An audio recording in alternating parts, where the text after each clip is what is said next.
Okay, we are recording, and now I am panning around. The beehives are still covered. Doing the pan here. I haven't gotten to the wood pile totally yet.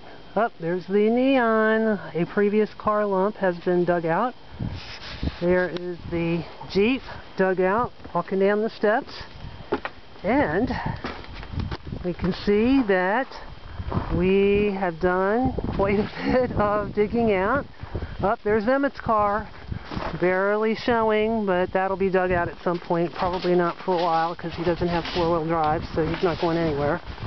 And then going down here, that's where Morgan blew out the driveway, and there's the truck. That has been dug out, so Matt has actually been down the hill to get a newspaper.